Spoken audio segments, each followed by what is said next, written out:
Greetings everyone. Today we're going to explore inverse functions. You'll need your notebook. I should have provided you with a foldable already.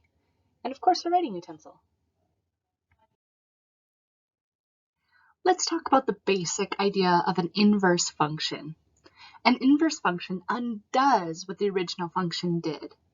So for example, let's use an easy example you all understand, dyeing eggs. So if I'm going to dye an egg blue, then the inverse function is going to be bleach because it's going to undye the blue egg and make it white again. So we're working backwards.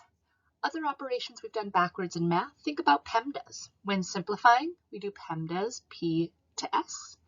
And when we're solving, we do PEMDAS backwards, S to P. In the same way that the inverse of a function will undo what the original function did. So for example, let's look at something like this. If I have the function x squared, and I'm going to put in a 3 into the function, well, 3 squared is 9. Well, the inverse would be to square root it, which undoes the squared and brings it back to the original value of 3. So think about this. The full definition, the inverse function undoes what the original function did.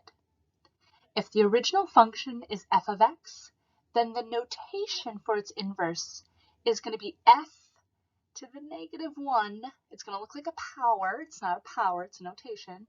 So f to the negative 1 of x. So that's the notation. That's what you're going to see. That way we don't have to write the word inverse every time. So in your notes here, let's talk about this. A function takes an x value and produces a y value. The inverse switches the role. Therefore, to find an inverse, you switch the x and the y. So that's where we're going to really spend time. We're going to switch the x and the y to find our inverse.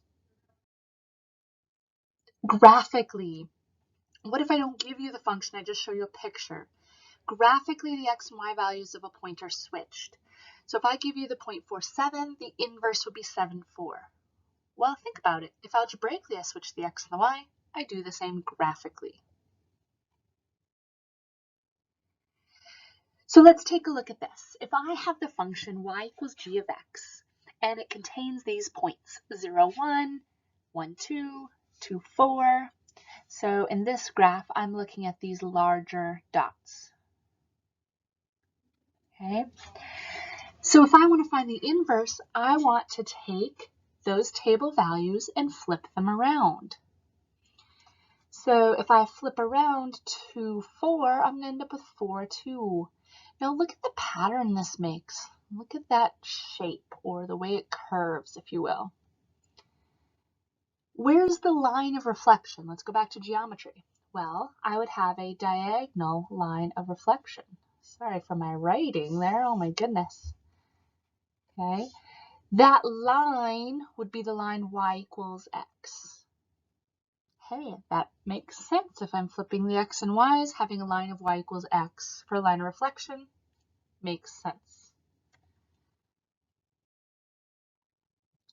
So let's look at this first example. If I'm given this graph and I want to graph the inverse, I'm going to take a look at the points. So I have the point negative 3, 7, which means I want to flip it around and I want to graph 7, negative 3. 1, 2. Oops, sorry, my pen's acting up here. Let's see. 1, 2, 3, 4, 5, 6, 7, down 3. If I'm graphing 1, 7, now I want to graph 7, 1. So 7, 1. If I'm graphing negative 2, 1, I want to graph 1, negative 2. Instead of 0, 1, 1, 0. And instead of negative 1, negative 1, oh, that doesn't change anything. So take a look at that graph. It is not a function, but I can still graph it. That would be the inverse of this given parabola. All right, let's also look at an approach from a table. If I am asked to create the table for the function h of x, using the domain of -2 through 2, domain meaning my x values, so -2, -1, 0, 1, 2. Sorry, my pen is acting up. Then I'm going to plug those values into my function to find their y values. So if I plug in a -2, -4 plus 1, -2 plus 1, 0 plus 1, 2 plus 1, and we got 4 plus 1. So if I want to create the table, all I have to do is flip my x and y values. So I'm going to put my y values in for x,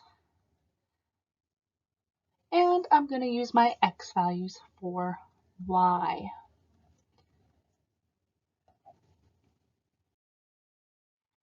Let's take a look algebraically how to write an inverse equation. So in this case, if I have f of x equals 6x minus 12, the first thing I want to do is I want to switch the x and the y. So you might be thinking, well, there is no y. Remember that f of x is the same as saying y. Oops, sorry, my pen is going crazy here. Okay, this is y for f of x. So I'd end up with this equation then if I flip them around. Then we want to solve for y to create the inverse equation. So I'm going to use inverse operations to execute that. So if I'm just going to bring my equation down here, instead of subtracting, I'm going to add. We're doing PEMDAS backwards.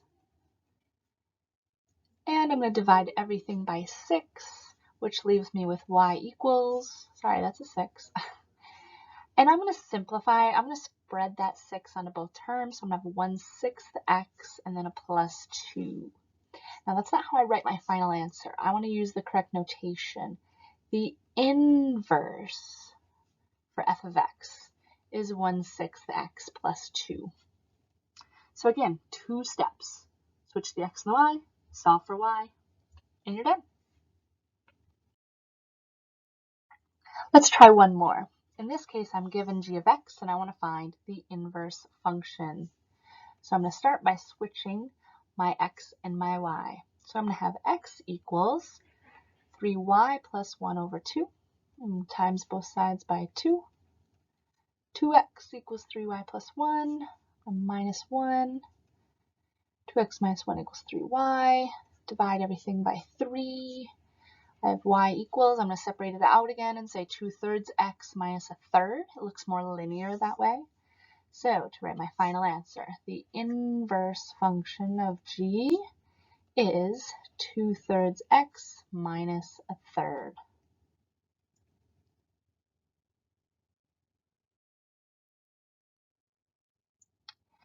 So I don't have this in the foldable right now, so you're going to want to add this to your notebook just beyond the foldable. How can I prove that two functions are inverses? So some students choose to find the inverse and then see if it matches the second function. But there's an easier way to do it. To prove two functions are inverses, okay, you can first compose them both ways, and you should get x as a simplified form. So we're going to talk about what that means, okay? Compose them both ways. You should get x as a simplified form. So that's why we did function compositions already. If you end up with more than x as a simplified form, then they're not inverses. Anything else but x, and it's a no. They're not inverses. So let's talk about what I mean. Let's apply this understanding. So I have an f function and I have a g function, and I want to know if they're inverses of each other, which means I need to first find f of g of x, and then I need to find g of f of x. Okay, so I'm going to start with the f function. Wherever there's an x, I put parentheses. Wherever there's parentheses, I'm going to plug in g. I also want to do the reverse. I want to write my g function, and wherever there's f, I'm going to plug in for x. And then simplify. So in this first composition, if I have a numerator of 3 and a denominator of 3, it goes away. excuse me, doesn't just go away, it multiplies to become 1, which we don't need. And then the parentheses are necessary, and 2 minus 2 gets me to x. That's a good sign, but I have to show both. In this particular g of f of x, I don't need the parentheses as well, so a negative 2 plus 2 would simplify down to 0. So I have a 3x over 3. 3 divided by 3, x. So yes, these are inverses. Let's try another one algebraically with some symbols that you might recognize. The first thing I want to do is find f of g of x, and I also need to find g of f of x. So I'm going to start off with the f function, which is the absolute value, but wherever there's an x, I'm going to put g. Interesting. If I start with g, wherever there's an x, I'm going to put parentheses, and I'm going to put the f function. Okay, let's look up here first. If I have a negative inside an absolute value and I simplify, I'm going to end up with a positive x, so that's good. Here the negative's on the outside, which means it's going to remain. That's not good. So these are not inverses of each other. Okay. So here you can also see why we need this method, because if you tried to find the inverse just of f of x, we haven't really spent time on that. So you're not going to know how to do that very easily yet. So we want this algebraic process to prove if they're inverses or not. Let's take a look at another one. I need to find f, oh goodness, f of g of x. I have to ask why my pen keeps doing that. And then g of f of x. So I'm going to start off with the f function, but wherever there's an x, I'm going to put parentheses, and then I'm going to plug in g function. Oops, there we go. And then wherever, if I write down the g function, wherever there's an x, I'm going to put parentheses, and in parentheses, I'm going to put the f function. Okay? So if I take a look at this first one, inside parentheses, I don't need the extra parentheses. So this could look more like this, is what I mean, which means I'm going to have x cubed plus 4. And if I write that 3 times, because it's cubic, like there's no way I'm going to end up at x. So I can determine that right now. That's not happening. And then here, if I'm going to cube that binomial, oh my goodness, that's going to be, well, I have an exponent to an exponent, so I'm going to multiply those. Again, there's no way that that's going to become just x. So these are not inverses of each other. All right, so those are our notes for inverses. Make sure to check Google Classroom to see if you have any other homework or tasks to complete. If you have any questions, please let me know. And until next time, have a good one.